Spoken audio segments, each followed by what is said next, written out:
Imagine standing completely alone by a vast lake just as the sun dips below the horizon. Oh man, that is quite the image. Right. There are no power lines humming, there are no cars in the distance, no ambient glow from a nearby city at all. Just total, absolute isolation. Exactly. You are surrounded by nothing but silence and, the jagged silhouettes of these crumbling stone walls. And then it happens. Yeah. Then, clear as day, bouncing off the limestone ruins around you, you hear the rhythmic, heavy trot of cavalry horses. Which has to be completely terrifying in the moment. Oh, absolutely. You spin around expecting to see a rider breaking through the tree line, but the parade ground is entirely empty. There is absolutely nothing there. It completely upends your sense of reality, doesn't it? It really does. Because you are standing in a physical landscape that just refuses to stay in the past tense. Exactly. And that is the journey we are taking today in this deep dive. I'm really excited for this one. Me too. We are unpacking a really fascinating stack of regional Adirondack lore that documents the history and the highly specific atmospheric phenomena reported at the Crown Point ruins.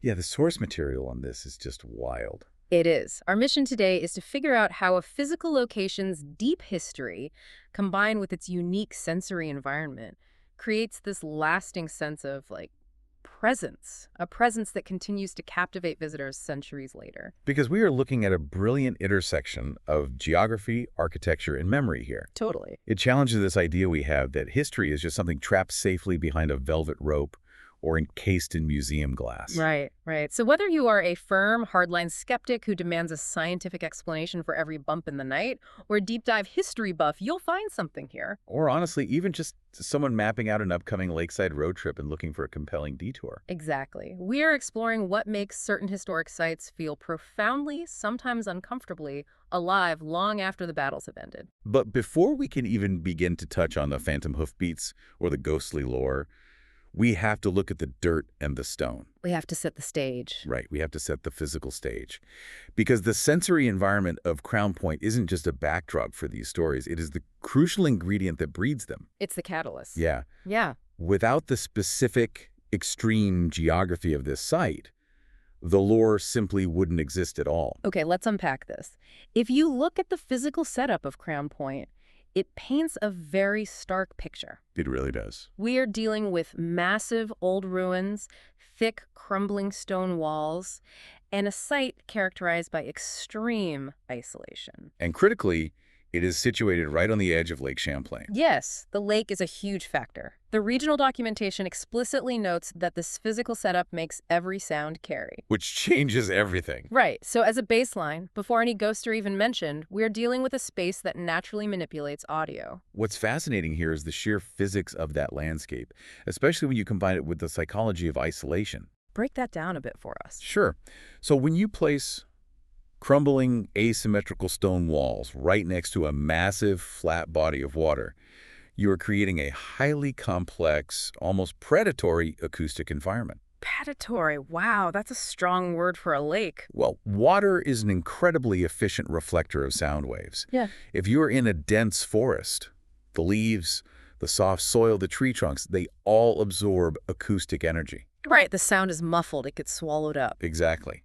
But the flat, hard surface of a lake allows sound to travel vast distances with almost zero loss of energy. Especially at dusk, right? Thanks. When the temperature of the air over the water starts to change. You nailed it. You get what's called a temperature inversion. A temperature inversion. Yeah, the air right above the water cools down faster than the air slightly higher up. Because sound travels faster in warmer air, the sound waves actually bend downward. Bouncing along the surface of the lake. Exactly. They get trapped in this cool acoustic corridor. So a totally mundane sound originating from miles away, like a snapping branch or a heavy footstep, can hit that water, travel at high speed, and then crash directly into those stone ruins. And those ruins aren't smooth, modern walls. They are jagged, irregular reflectors. They scatter the sound in unpredictable ways. Right. They create microechoes. They can even funnel a slight breeze in a way that creates a low-frequency hum. It is an acoustic trap. And when you are standing in the middle of that extreme isolation, completely removed from the constant buzzing hum of modern life. No traffic, no sirens, no HVAC systems humming in the background. Exactly. Your auditory threshold drops drastically. Your ears become desperate for input. You Yeah. start hearing the absolute smallest detail. Which is when the brain starts to play tricks on you. Right. In a decaying architectural space next to a reflective lake, the human mind is naturally primed to misinterpret those sounds.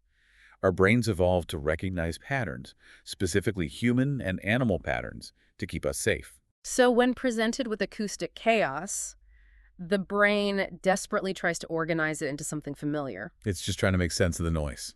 I keep picturing the site's layout as a massive, naturally occurring amphitheater. That's a great way to look at it. Or really an empty, giant soundstage. If you have ever had the chance to stand on a stage after a performance, when the theater has been completely cleared out, you know that the room itself has a sound. Oh, absolutely. The silence is heavy. Right. Every slight shift of your weight echoes. A door closing down the hall sounds like thunder. It magnifies everything. Yeah, Crown Point is this massive historical soundstage where the environment is actively amplifying and distorting the mundane, basically playing tricks on your ears. And an amphitheater is fundamentally built to project human activity.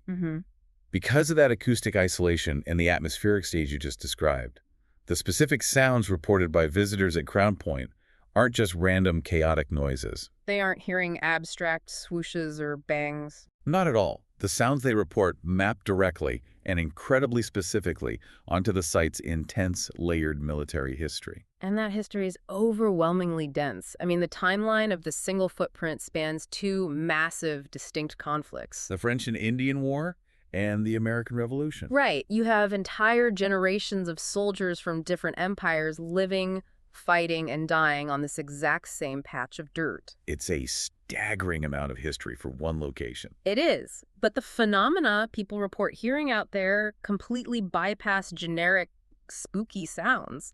Visitors, and especially historical reenactors who spend time at the site, report hearing phantom hoofbeats galloping across the old parade grounds. Which is just so specific. Yeah, the regional accounts describe it as sounding like cavalry that never stood down. It is an incredibly vivid description. Yeah. It implies a sense of ongoing duty, you know? Like they're still on patrol. Exactly.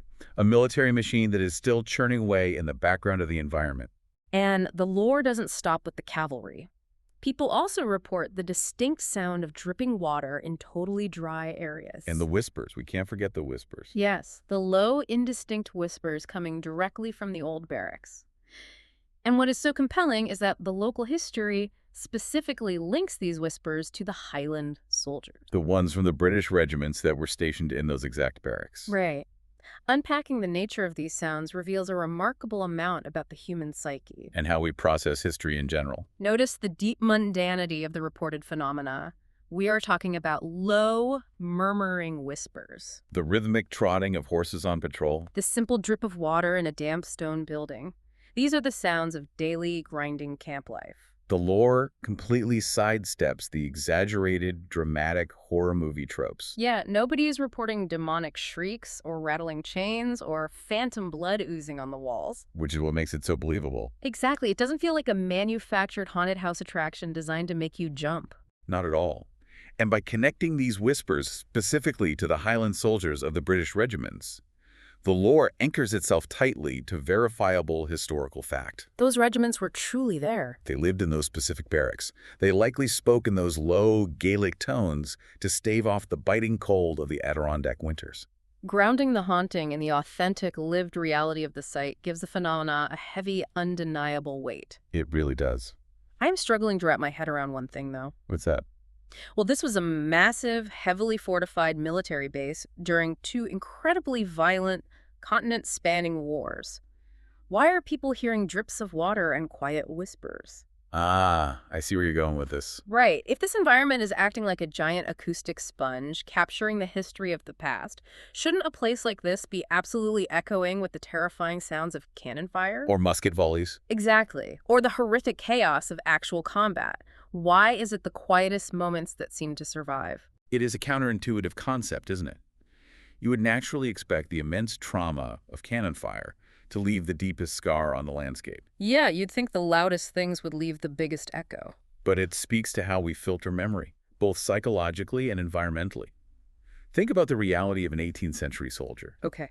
Combat, the deafening roar of cannons, the desperate musket volleys, those are acute, momentary events. They are the terrifying spikes in the timeline. Right, they weren't fighting every single minute of every single day. Exactly. But the whispers, The horses slowly moving across the parade ground on patrol, the dripping water leaking into the stone barracks. That was the constant. That was the grinding day in and day out reality for years on end. The vast majority of a soldier's life wasn't spent in a bayonet charge. It was spent in camp, just waiting. Precisely.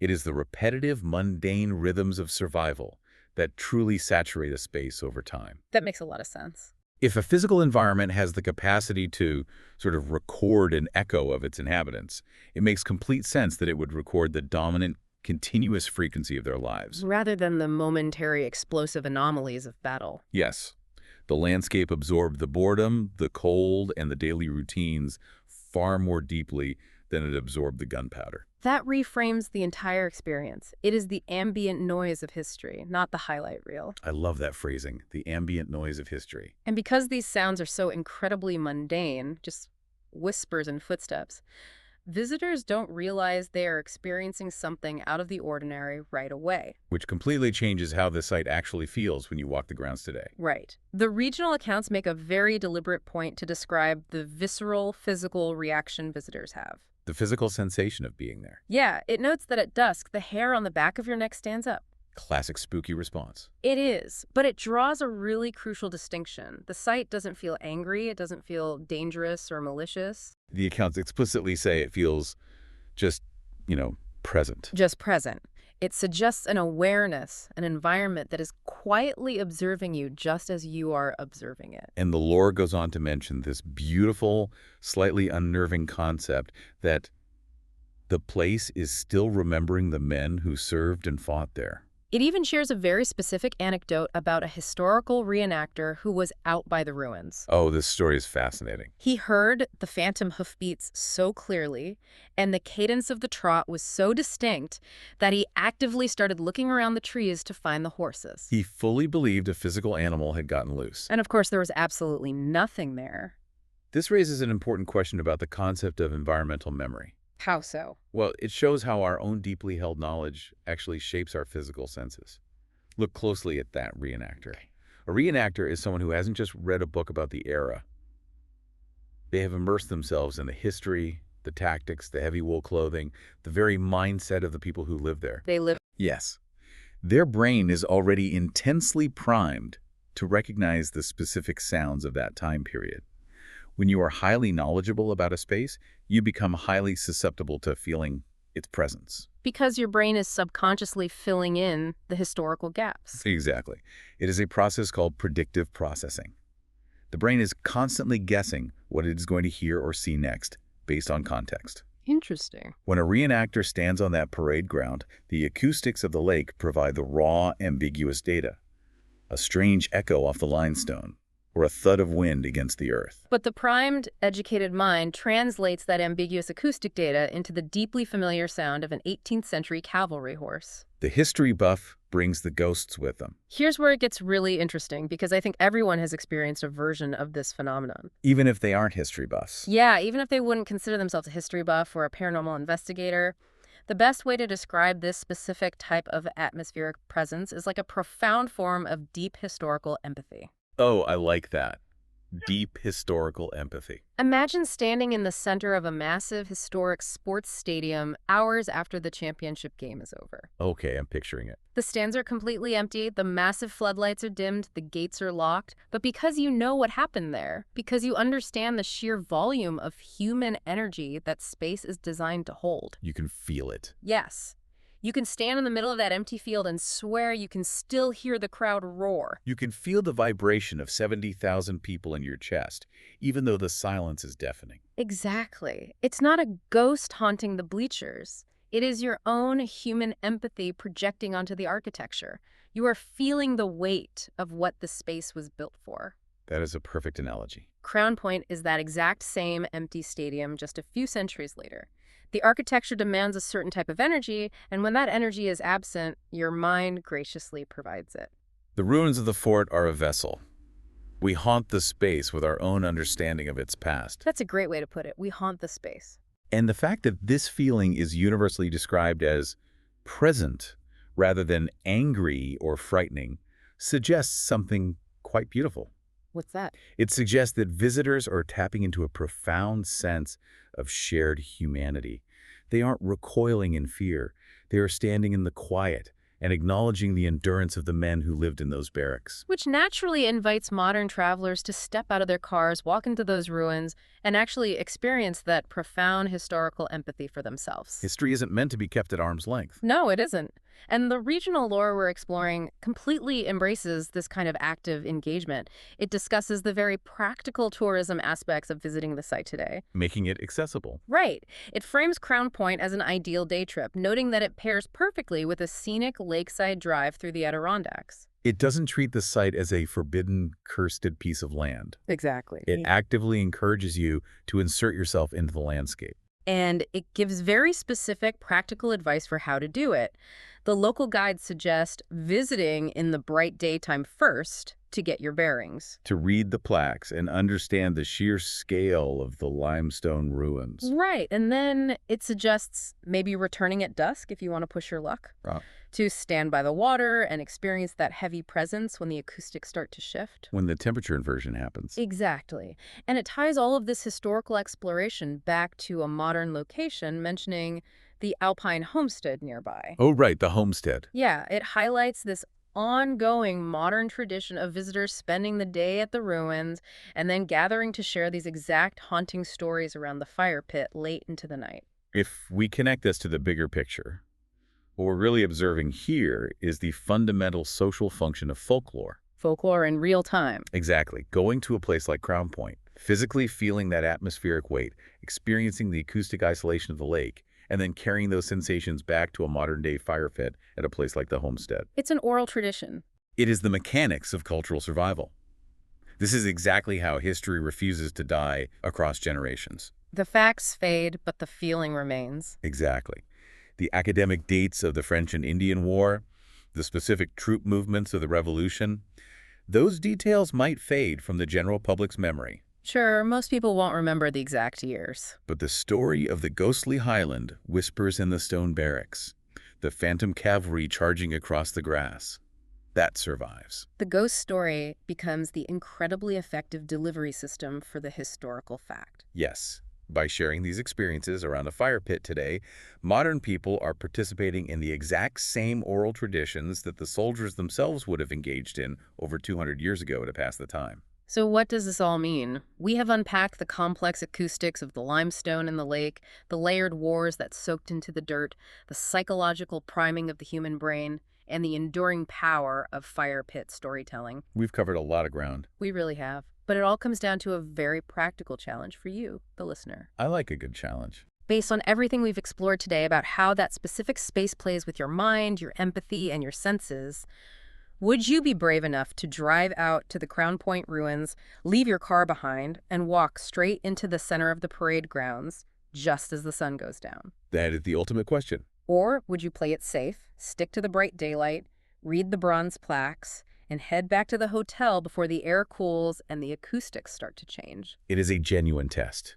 It tests how much you trust your own senses. And more importantly, how willing you are to be emotionally vulnerable to the heavy weight of history. Absolutely. Because at the end of the day, if we distill all our takeaways from these local accounts, Crown Point is not just some spooky generic ghost story designed to jump scare tourists on a road trip. Not at all. It is a profound, incredibly complex intersection of layered history, holding the heavy, mundane echoes of both the French and Indian War and the American Revolution. It is a masterpiece of atmospheric environmental acoustics created by the lake and the decaying architecture. And above all, it is a testament to the deep human desire to connect with the past. Those crumbling walls aren't just dead rocks. They serve as a living, breathing monument. To the Highland soldiers, the cavalry, and everyone who endured the daily, grinding reality of survival on that lakeside. It is a landscape that demands participation from anyone who sets foot on it. You cannot be a passive observer at Crown Point. And that is the ultimate reminder. History is not confined to multiple choice tests or the pages of a textbook. No, it's alive. It is physically etched into the landscapes that you can drive to, park your car at, and walk through today. These places offer a visceral, sensory connection to the people who stood on that exact dirt centuries ago. Feeling the exact same wind coming off the lake, listening to the exact same water lapping against the shore. The past is never as cleanly separated from the present as we like to pretend it is. Which leaves us with one final, deeply provocative thought to ponder. What's that? Well, we have spent all this time exploring how the crumbling stone walls, the isolated lakeside acoustics, and the intense history of Crown Point have managed to preserve the memory of a place through these phantom hoofbeats and low highland whispers. Right, the environment captured the mundane, continuous daily sounds of the 18th century. So imagine our modern world becoming ruins hundreds of years from now. Oh, wow.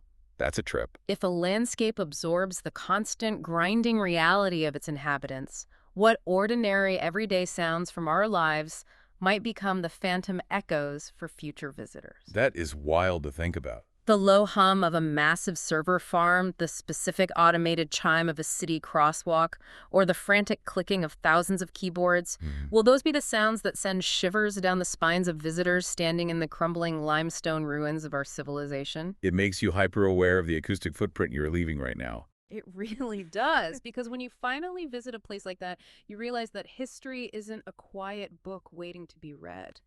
If you listen closely enough, you'll find that the landscape is just waiting to echo back everything that was poured into it.